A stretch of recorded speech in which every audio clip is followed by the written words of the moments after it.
가구 제작 기능사 필기시험을 대비한 문제풀이를 시작하겠습니다. 필기시험은 총 60문제로 구성이 되어 있고 그 중에 60점 이상을 획득해야 됩니다. 문항수로는 36개 이상을 맞춰야 합격할 수가 있습니다. 1번 건축 도면의 기본이라 할 수 있는 것은 설계 도면에 관련된 문제입니다. 우리가 가구를 설계할 때 정면도를 중앙에 배치를 하고 오른쪽에 우측면도 그리고 정면도의 위쪽에 평면도를 그립니다. 그래서 영어로는 정면도가 프론트 뷰, 우측면도가 라이트 사이드 뷰, 평면도가 탑 뷰에 해당이 됩니다. 정면도와 측면도는 그 이름에서 방향성이 직관적으로 인지가 되기 때문에 혼선이 없지만 평면도는 탑뷰라는 거는 당연히 위에서 내려본다는 느낌이 있지만 우리말 평면도는 곡면도와 같이 어떤 형태미가 가미가 되면서 탑뷰라는 인식을 못하면 혼선을 갖게 되는 경우도 있습니다. 그래서 평면도가 탑뷰다, 위에서 내려보는 것이다 라는 것을 꼭 기억해야 되겠습니다. 그리고 문항에서는 건축 도면의 기본을 묻는 것이고 일반적인 가구 설계에서는 그럴 필요가 없지만 건축 도면에 있어서는 한 1.5m 정도 수평으로 절단을 했다고 가정을 하고 그려야 각 실의 구성이라든지 동선이라든지 면적이라든지 이런 것들을 감지할 수가 있습니다.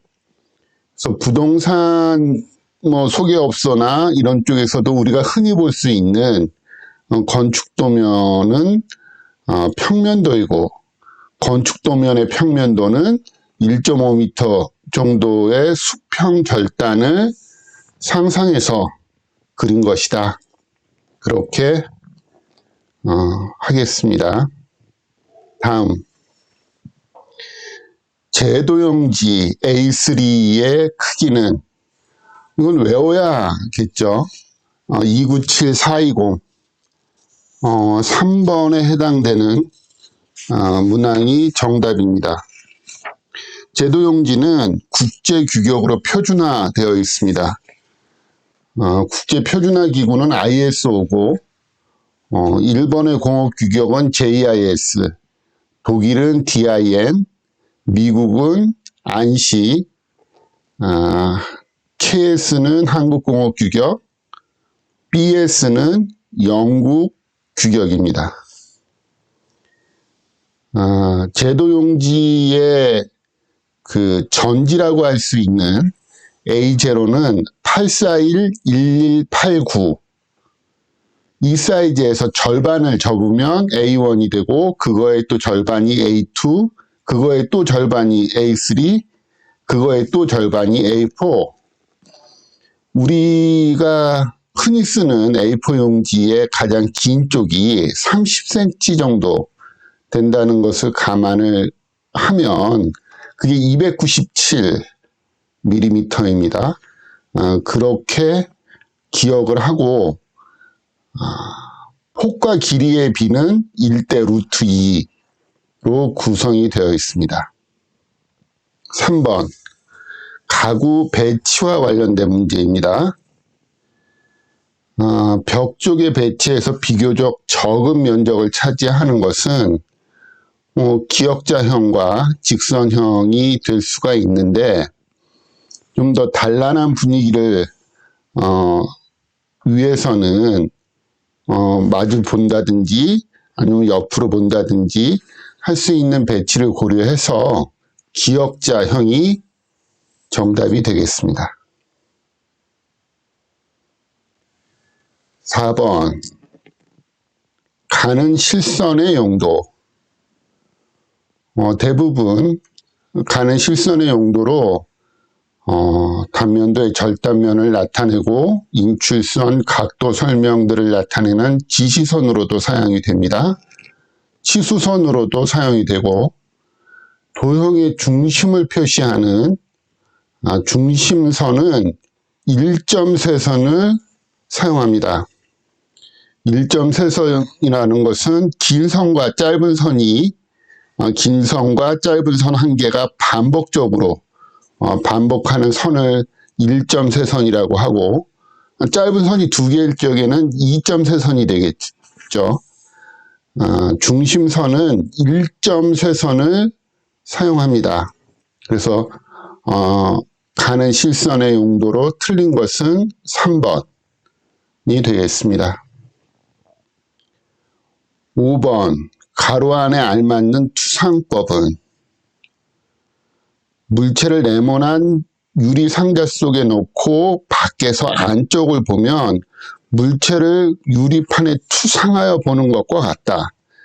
즉 투상선이 투상면에 대하여 수직으로 투상되는 것을 뭐뭐라고 한다.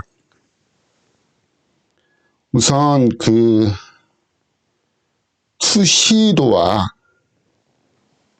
투시법과 투상도, 투상법에 대한 아주 기본적인 구분을 하고 넘어갈 필요가 있겠습니다. 투시도법, 투시법은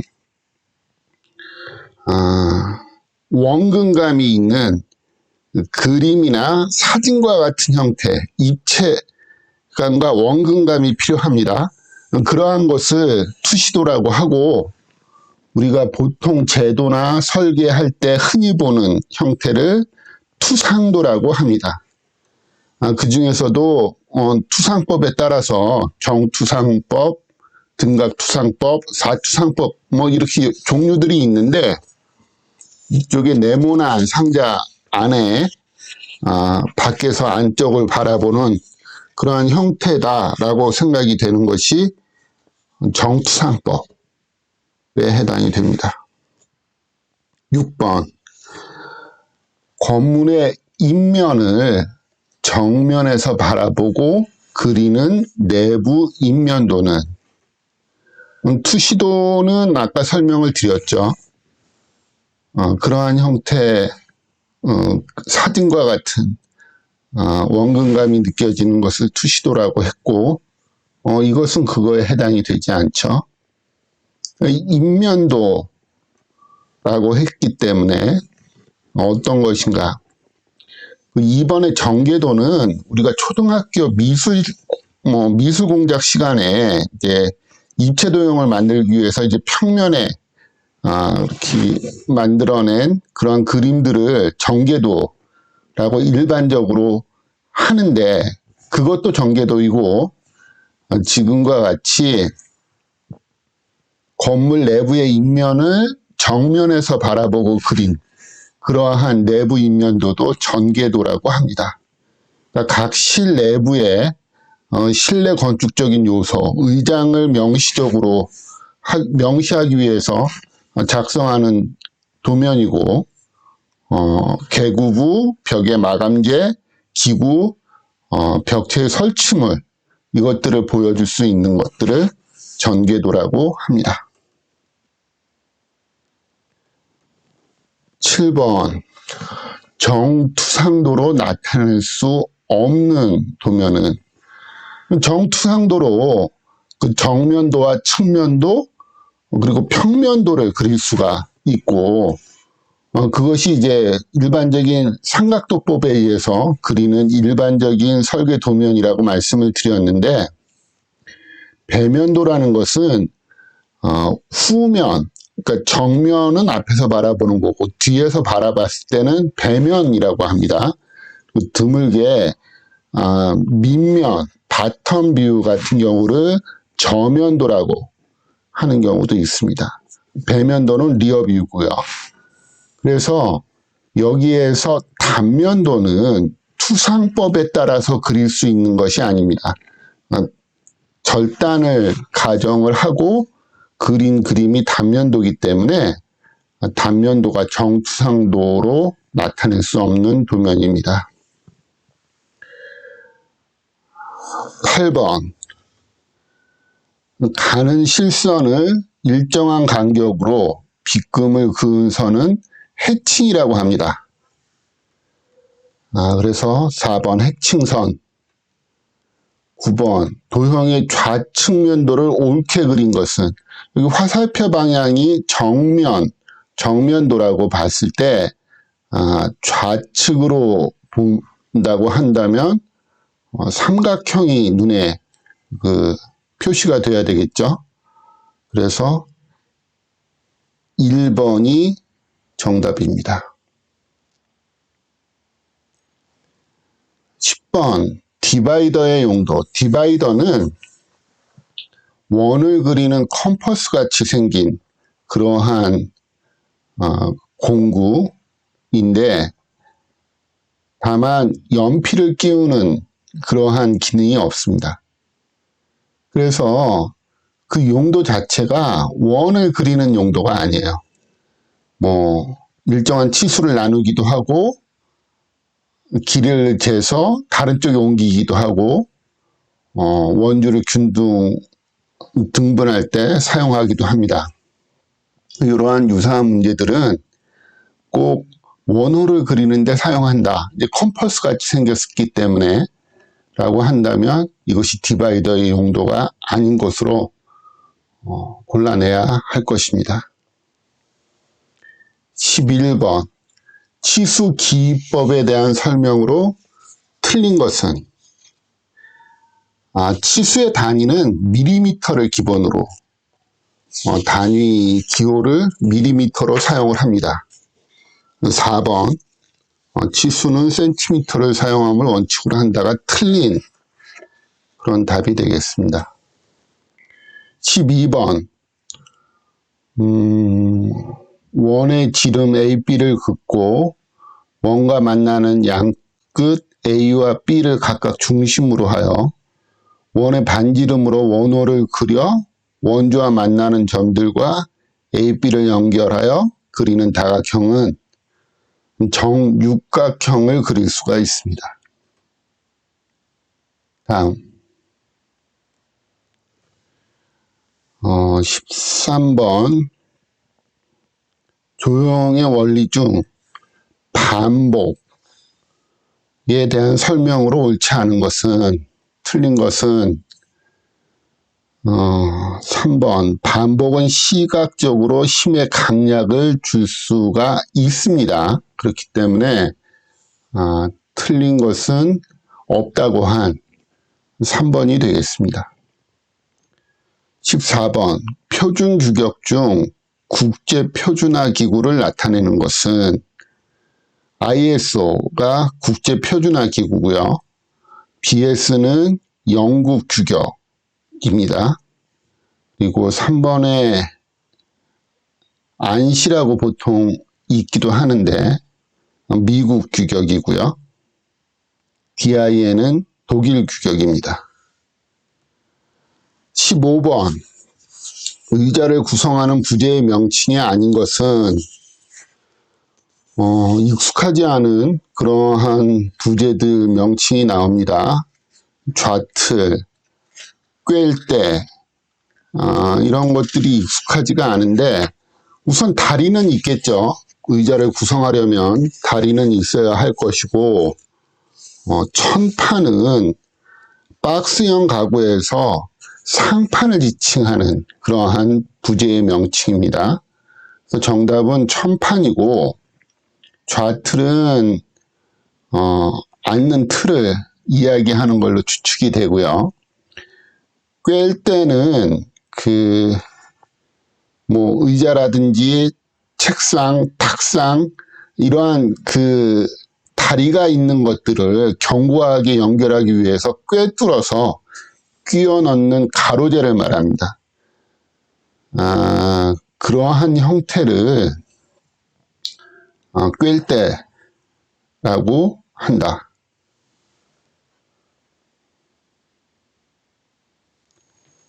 16번 다음을 설명한 금속 장식은 일반적으로 힘을 많이 받는 반다지와 책장 등에서 크고 두껍게 사용되고 검소한 질감으로 인해 전통적인 사랑방 가구에 널리 이용된다. 무쇠 장식이 정답입니다. 17번 목재의 건조에서 수장재 및 가구 용재는 보통 몇 프로까지 건조하여 사용하는 것이 옳은가?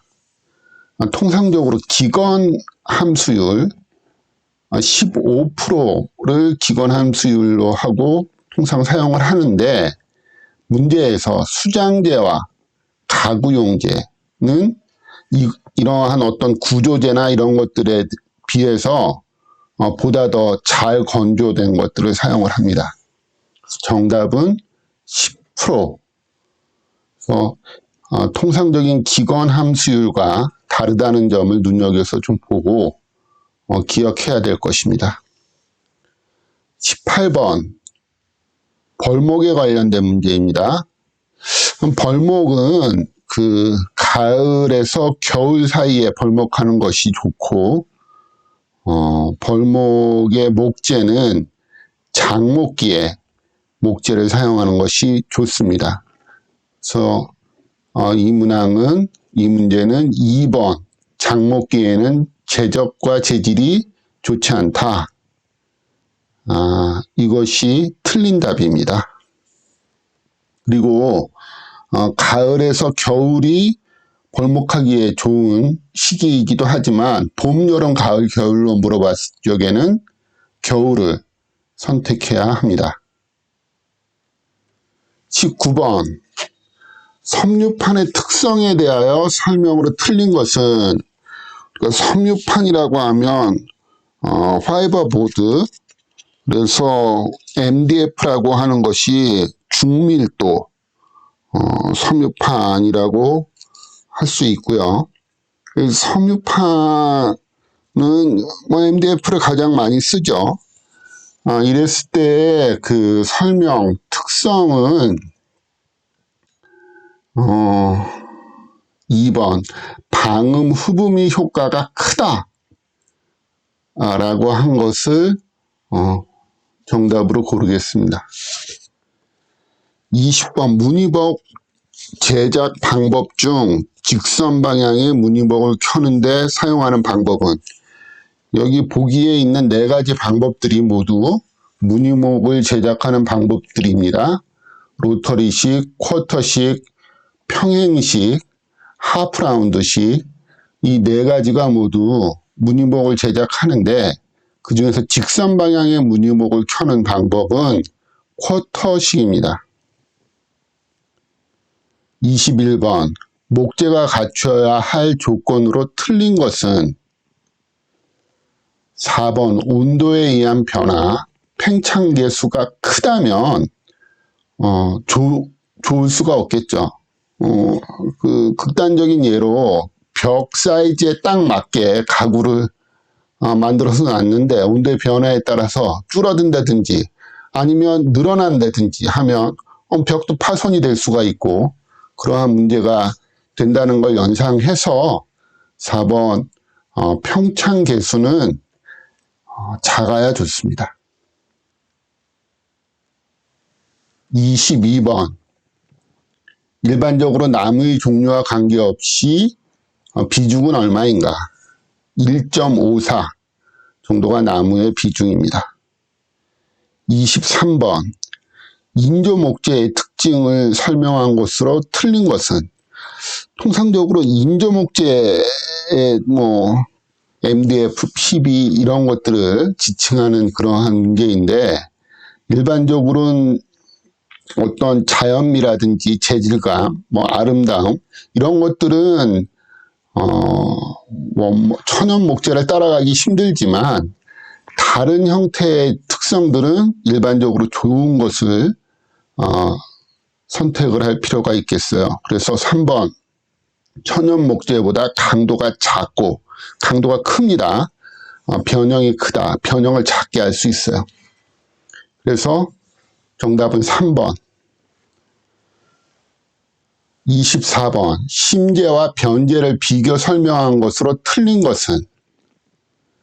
심재는 나이테의 그 중심부에 해당되는 그러한 부분이 심재이고, 그 변두리에 해당되는 그러한 재료를 변재라고 합니다. 그래서 심재가 강도도 크고 함수율도 작고 수축 변형도 적고요. 내구성도 큽니다.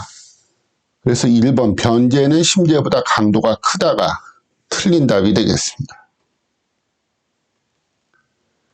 25번. 다음에 설명한 합판은 목재를 가늘게 톱질한 것을 가로 세로 붙여서 폭이 넓고 두꺼운 판을 만들고 심재료를 사용한 합판으로 두께는 30mm 이상으로 주로 가구류에 많이 쓰이는 합판은 베니어 코어, 럼버 코어, 파티클 보드 코어, 허니 코어. 이 중에 여기에 설명에 해당되는 것은 럼버 코어 합판이 되겠습니다. 코어 합판은 그 합판과 합판 사이에 두꺼운 심재가 들어가 있는 것을 코어 합판이라고 하고요. 여기에서 허니코어 합판은 그 심재 구성을 벌집 모양으로 한 것을 허니코어라고 하고, 베니어 코어는 베니어 합판을 또 역시 코어로 만든 파티클 PB를 코어로 사용한 것입니다. 그래서 럼버 코어 합판이 정답이 되겠습니다. 26번. 당금질에 의해서 생긴 관계의 조직을 안정 상태로 변화시켜 인성을 증가시키기 위한 열 처리 방법은? 당금질은 우리가 사극이나 대장간 장면이나 이런 곳에서도 많이 볼 수 있는 재료를 높은 온도로 가열하고 후에 이제 물에 집어넣는다든지 하는 방법으로 급냉하는 열 처리 방법에 해당이 되고, 그럼으로써 경도가 향상이 됩니다. 대신에 이제 그 경도가 향상된 그런 반면에 인성의 문제가 생기기 때문에 인성을 증가시켜주는 그러한 열 처리 방법을 해야 되는데, 그게 4번 뜨임입니다. 밥을 지을 때 밥을 짓고 뜸을 들인다 라는 걸 연상해서 어떤 열 처리 방법을 사용을 하고, 그 다음에 인성을 증가시키기 위해서는 뜨임에 의한 열 처리 방법을 사용한다. 그렇게 기억을 하면 좋겠습니다. 27번. 수액을 양분으로 하기 때문에 강도에는 거의 변화를 주지 않는 부패는 청색 부패라고 합니다. 28번. 목재 접착제로 가장 활용도가 낮은 것은 해초풀이 가장 활용도가 낮습니다. 29번. 재질이 치밀하고 자르기에 좋고 인성이 우수하고 탄성도 좋고 액자, 화살통, 필통 등에 쓰이는 대나무는 운문죽입니다. 이것과 유사한 문제 중에 보기에 당죽이 포함이 된다면 그때는 당죽을 포함할 수도 있습니다만, 이 문제의 정답은 운문죽입니다. 목재의 제재 계획에서 침엽수의 취재율은 제재를 하면서 껍질을 깎아내고 나름 제재를 한 이후에 목재로서 취할 수 있는 남는 게 그러면 원래 원목에 얼마 정도가 남는가? 70% 정도가 70% 이상이 침엽수의 취재율입니다. 잠깐 쉬었다가 또 진행하도록 하겠습니다.